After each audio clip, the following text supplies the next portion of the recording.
अच्छा, तो अब हमारा थर्ड टॉपिक है रूब्रिक्स।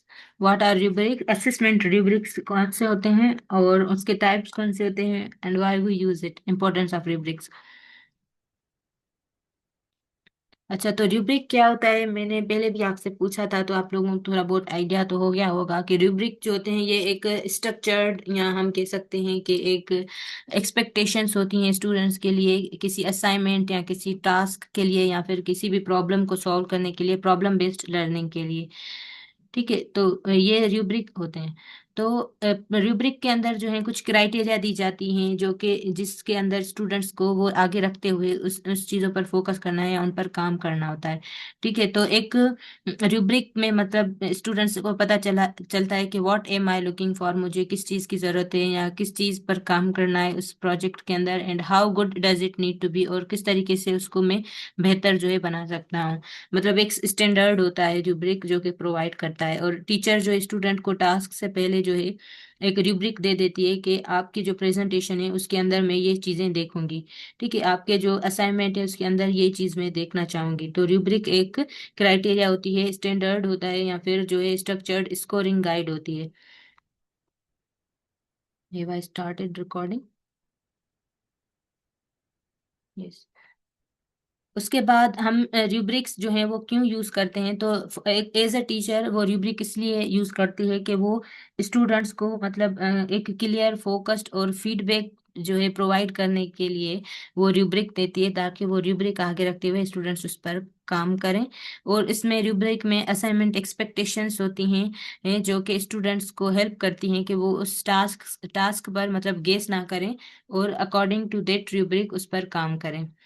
फिर जो है रूब्रिक इसीलिए भी इस्तेमाल किए जाते हैं कि वो एक टीचर को ग्रेड करते वक्त उनका टाइम में ज़्यादा जो है वो बचा टाइम सेव करती है, और उसमें कंसिस्टेंसी होती है, मतलब सारे स्टूडेंट के साथ एक कंसिस्टेंसी दी जाती है उसके जरिए, रूब्रिक के जरिए। और वहाँ पे जो ग्रेडिंग मिलती है वो भी अच्छी अच्छी जो है होती है। ठीक है, और स्टूडेंट्स के लिए इसीलिए वो ज़रूरी है रूब्रिक के, इसमें जो है सारे स्टूडेंट्स को पता होना चाहिए कि हमें इन एक्सपेक्टेशंस पे काम करना चाहिए, और फिर वो जो स्टूडेंट्स होते हैं मतलब उन एक्सपेक्टेशंस पे उतरने के लिए पूरी कोशिश करते हैं। और यहाँ पर स्टूडेंट्स जो हैं अगर उनके पास रूब्रिक होगी तो वो अपने टास्क को खुद भी असेस कर पाएंगे, या फिर एक पेयर दूसरे का पीयर रिव्यू जब करेगा, तो उसके पास अगर रूब्रिक हाथ में होगी तो वो उसको देखकर किसी का कोई भी टास्क चेक करेगा तो वो उसको फेयर असेस कर पाएगा। फिर ये जो है रूब्रिक जो है वो it depends understanding of learning goals and success markers. तो यहाँ पर जो स्टूडेंट्स को पता होगा कि अगर उनके पास रूब्रिक है तो किस तरीके से वो सक्सेस हासिल कर सकते हैं अपने किसी प्रोजेक्ट या प्रेजेंटेशन में। और एक रिसर्च के मुताबिक जब स्टूडेंट्स रूब्रिक ये मतलब यूज करते हैं तो वो अपने किसी भी टास्क में, अपनी प्रेजेंटेशन में, या अपनी किसी भी रिपोर्ट लिखने में बेहतर परफॉर्म करते हैं। और उनकी जो है मतलब एंजाइटी जो है या टेंशन जो होती है कि अब क्या करना पड़ेगा, किस तरीके से करना पड़ेगा, टीचर ने तो हमें सही से बताया ही नहीं, किस तरीके से हमें चेक करेगी, या इस टास्क में हमें टीचर क्या क्या देखना चाहती है, तो बच्चों की ये टेंशन जो है वो खत्म हो जाएगी अगर उनको रूब्रिक मिलेगी तो। ठीक है, अब यहाँ पर कुछ चार कंपोनेंट्स हैं रूब्रिक के। तो पहला कंपोनेंट है क्राइटेरिया, दूसरा है performance level and performance descriptions, and this fourth is scoring या पॉइंट्स। स्कोरिंग तो आपको पता है कि मतलब कौन कौन सी इसमें मार्क्स रखी जाती हैं कि अगर, अच्छा मैं पहले क्राइटेरिया से शुरू करती हूँ। तो क्राइटेरिया क्या होती है, जैसे मैं अगर बच्चों से एक प्रेजेंटेशन करवाऊंगी तो मैं उनको एक क्राइटेरिया दूंगी। अब यहाँ पर ये आप देख रहे हैं, ये क्राइटेरिया कौन सी है बच्चों का, प्रेजेंटेशन के अंदर कंटेंट कैसा है, ग्रामर कैसी है, ऑर्गेनाइजेशन कैसी है, ये हो गया हमारा क्राइटेरिया। ठीक है, फिर ये परफॉर्मेंस एक्सीलेंट, गुड, फेयर, ये जो है ये परफॉर्मेंस है। और डिस्क्रिप्टर्स कौन से परफॉर्मेंस के डिस्क्रिप्टर्स, ये clear and detailed, mostly clear, limited explanation.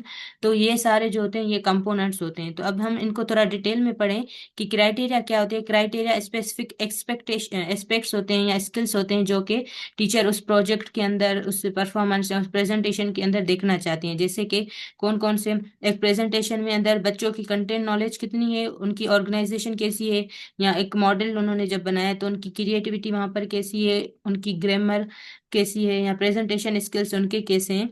तो ये सारी चीजें इवेल्युएट करते हैं, और ये अंडर किस चीज के आते हैं, क्राइटेरिया में। फिर परफॉर्मेंस लेवल्स होती हैं कि स्टूडेंट्स ने कैसा परफॉर्म किया है, whether they have perform excellent, good, it's just satisfactory, और उसमें जो है इम्प्रूवमेंट की जरूरत है।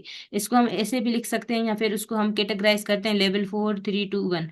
1 की लेवल होगी जो, वो एक्सीलेंट पे आएगा इस तरीके से, या फिर एक्सीलेंट हम 4 को भी दे सकते हैं कि मतलब हाई लेवल, 4 लेवल जो है वो हाई है, तो मतलब इस तरीके से परफॉर्मेंस। और परफॉर्मेंस डिस्क्रिप्शंस कैसे होती हैं कि जैसे मैंने आपको पहले एक्सप्लेन किया कि इसमें अगर एक्सीलेंट होगा तो answer is clear, detailed and supported, मतलब वहां पर आपने क्लियरली उसको लिखा है। लेकिन अगर सही नहीं होगा तो उसमें मतलब डिस्क्रिप्शन ऐड करेंगे कि नीड इम्प्रूवमेंट। नीड इम्प्रूवमेंट में क्या होगा कि बच्चों ने आंसर सही नहीं लिखा, उसमें एक्सप्लेनेशन नहीं है, या उसमें एग्जांपल्स ऐड नहीं किए। और स्कोरिंग या पॉइंट्स किस तरीके से होते हैं, अगर बच्चों ने एक्सीलेंट परफॉर्म किया है तो उसको 4 मार्क्स मिलेंगी, अगर गुड कैटेगरी में आते हैं तो उनको 3 मार्क्स, अगर पुअर में तो 1 मार्क उनको मिलेगी। ठीक है, तो ये कुछ होते हैं कंपोनेंट्स। अब रूब्रिक के कुछ